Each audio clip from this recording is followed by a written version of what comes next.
Hello les amis, j'espère que vous allez bien. Aujourd'hui on se retrouve pour une nouvelle vidéo pour parler de Hakim Ziyech, la rumeur très surprenante, le conduisant sûrement à Rennes cet hiver. Prendre avec des pincettes bien évidemment puisque média turc, mais Foot Mercato a relié l'info. Ça peut prendre un peu plus d'ampleur et peut-être que c'est un peu plus crédible. Je sais pas ce que vous en pensez, moi je fais souvent confiance à Foot Mercato même si ils sont quand même là pour faire du clic. Donc on va structurer cette vidéo en deux parties. On va parler un peu de lui, la première partie, voilà, on retrace un peu son parcours. Et dans la deuxième partie de la vidéo, on va aller voir ses petites stats sur Foot Mercato pour ceux qui savent maintenant. En tout cas, j'espère que la vidéo va vous plaire. On met un petit pouce bleu, on s'abonne et on commente. Je vous promets que quand vous mettez un pouce bleu, vous commentez la vidéo, elle prend un boost de vues. Juste incroyable. Donc merci à ceux qui vont le faire. Et allez, nous sommes partis. Du coup, à l'été 2023, vous le savez tous, Hakim Ziyech essaye de tourner la page avec Chelsea. Voilà, donc il veut se relancer. Donc un nouveau défi, celui de Galatasaray. Donc l'international marocain qui avait vu son transfert avorté avec Al Nasser puis PSG. Il me semble que c'est Al Nasser puis PSG en début d'année. Bah, il a voulu se retrouver un nouveau challenge. Il veut essayer de rebriller avec un championnat ambitieux. Galatasaray, c'est pas un petit club, c'est un championnat correct. Donc il veut se relancer là-bas, sauf que vous le savez très bien que tout va pas se passer comme prévu. Effectivement, depuis sa signature, rien ne va plus. En blessure et performance en demi-teinte, Hakim Ziyech, il connaît un déclin très inquiétant. Seulement 10 matchs joués cette saison, dont 3 titularisations et une seule passe D. Il est loin du pilier qu'il était dans son équipe même nationale, même du joueur qu'il a été à Chelsea, parce qu'il a été quand même un bon joueur à Chelsea. La pression, elle est unanime, et un bon de sortie doit être trouvé cet hiver, parce que cet été c'est la fin de son contrat. Mais alors où va-t-il être transféré? On ne sait pas encore. Il y a des spéculations, exotique MLS, Arabie Saoudite, Qatar, voilà, beaucoup de spéculations autour de lui, et étonnamment, Hakim Ziyech pourrait rebondir en Ligue 1. Là où ça ne s'est pas fait l'année dernière avec le PSG, il pourrait rebondir avec le Stade Rennais. L'info qui est tombée ce soir, donc le 5 décembre, très surprenant. Après, c'est média turc, donc est-ce que c'est vrai, est-ce que c'est faux?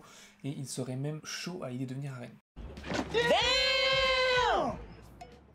Je vais vous lire, entre guillemets. Donc, selon la presse turque, l'entraîneur Jorge Sampaoli serait intéressé par le profil de l'ailier marocain pour renforcer son attaque dès cet hiver. Une opportunité qui pourrait permettre à Ziyech de se relancer. Ceux qui vraiment sont en déclin, c'est triste à voir jouer. Autant il revient pas dans le Rennes le plus haut, mais autant lui, il sera pas un peu au plus haut de sa forme. Donc, est-ce que ce serait pas un petit enjeu parce que la CAN 2025 arrive, à domicile en plus. S'il vient pour jouer à Rennes, imaginons un contrat de 2 ans et qu'il est pas là déjà à la CAN, chiant déjà.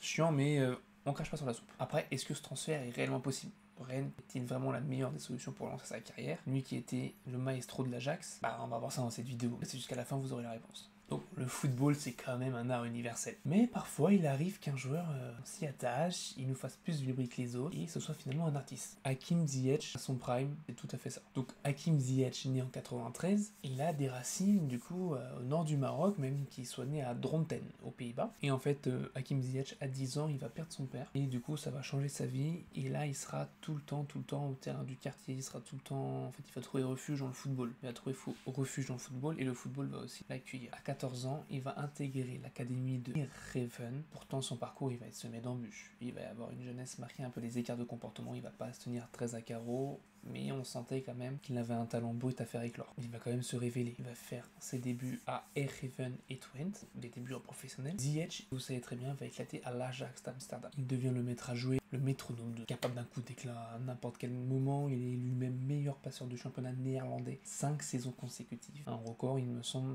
toujours inégalé. Son style, en 2019, une précision chirurgicale, une technique hors pair, un flair qui laisse les défenseurs sans voix, des ouvertures de passes, enfin des visions de passes, une vision de jeu vraiment très claire en 4K, même du 8K. Il est en 8K, il est même en 4DX. Et vous le savez, en 2019, il y a la fameuse épopée de l'Ajax. C'est lui qui en est quand même à très grande partie sur les épaules. Hakim Ziyech qui... Voilà, le club lui doit bien ça. Ziyech, il aurait pu jouer aux Pays-Bas, mais son cœur, il en a décidé autrement. En 2015, effectivement, il aurait pu très bien choisir les Pays-Bas, mais il a choisi le Maroc pour rendre hommage à ses origines. Ce choix-là, il a été salué, critiqué, il a été un petit peu controversé sur les réseaux sociaux et même dans la vie publique. Mais au moins, ça nous montre quelque chose, c'est que Ziyech, il joue avec son cœur, avec son âme. Parce que, je suis désolé, ne me dites pas qu'il avait pas le niveau pour le Pays-Bas. Il avait le niveau pour le Pays-Bas. Hein. Commencez pas à dire ouais, mais c'est parce que peut-être qu'il y avait trop de concurrence en Pays-Bas. Non.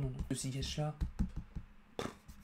il rivalise avec beaucoup de joueurs. Coupe du Monde 2022, il mène les Lions à un exploit historique, atteignant les demi-finales. Et vous savez très bien, l'équipe de France va les battre, va aller en finale, et on va faire la finale qu'on va faire. Après, son passage à Chelsea, on va y revenir un petit peu, il a quand même gagné la Ligue des Champions.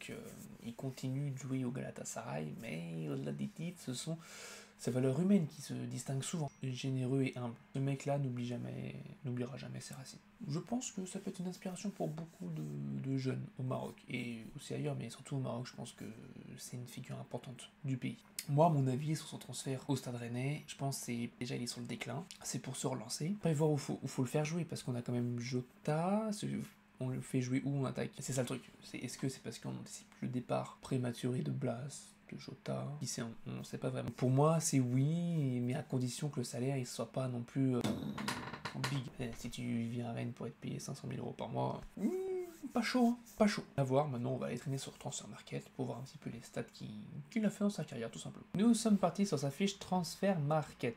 Alors déjà, vous voyez qu'il a quand même un palmarès plutôt quasiment aussi bien rempli que celui de Rennes, hein, voire mieux. Donc, joueur de l'année, donc titre individuel.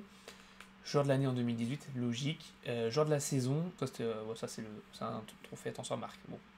Une Champions League en 2020-2021, une FIFA Club Weltmeister, je crois que c'est la Coupe du Monde des clubs, une UEFA Super Cup, la Coupe de l'Ajax, du championnat néerlandais, la coupe, donc nous c'était... coupe de quoi ça? Enfin c'est une coupe pareil nationale. En Irlande, voilà, pareil, Pays-Bas. Donc il a quand même gagné une Champions League. Déjà, il a gagné plus de Champions League que le Stade Rennais. Terminé, fin de vidéo. Non, on va aller voir un peu les performances qu'il a fait. Moi, ce qui va m'intéresser, je vous avoue, ça va pas être ses débuts. On va aller voir directement ses performances à l'Ajax pour se remémorer de bons souvenirs. Donc là, c'est cette année. Bon, on va pas y aller. Surtout, allez, on va commencer 2015-2016. 2015-2016, on est parti. Eredivisie, ok. Donc là, il joue surtout pour Twente. Donc voilà, 4 matchs, 17 buts, 12 passes D, 3000 minutes, et il joue majoritairement milieu offensif, vous voyez, et puis il est capitaine de son équipe, et puis il fait tous les matchs. Hein.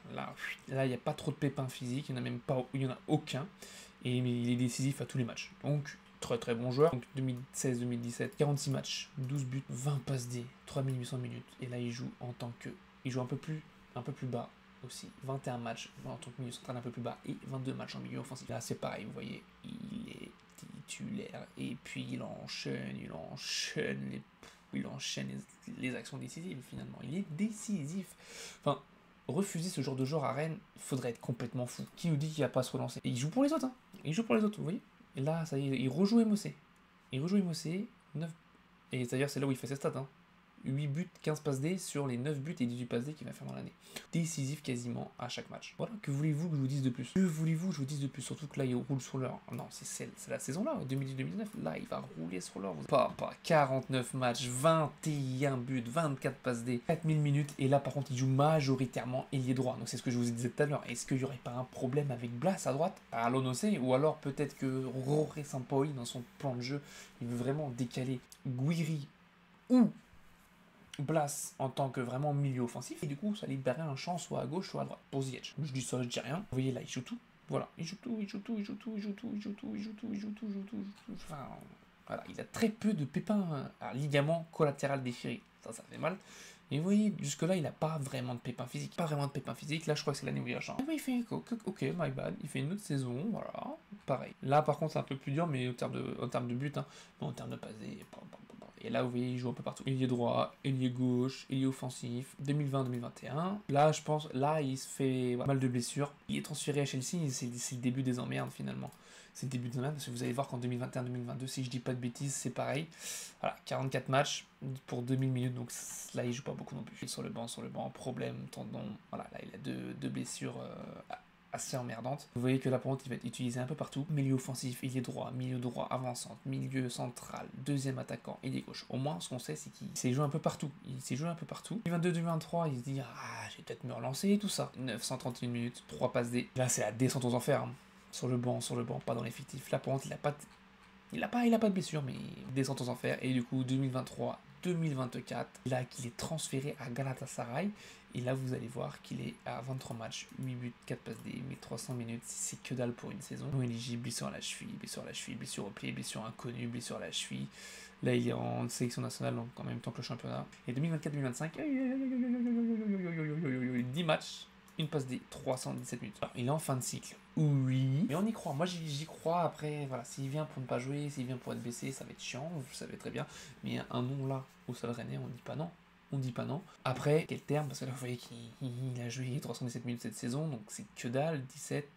Il a 17 minutes dans les jambes, 3 minutes, 45, 45, 75, 33, 87, 19, 8, 28 et 5. Donc il joue des bouts de match par-ci, par-là. Moi, je suis Pinot, je sais pas si je fonce, hein. Je réfléchis à 2-3 fois avant de poser peut-être un chèque de 10-15 millions. Je sais pas, je suis dubitatif. Après, c'est des rumeurs qui viennent de Turquie. Dites-moi votre avis en commentaire. Moi, je vous dis à la prochaine. Bonne soirée et à demain. Double ciao.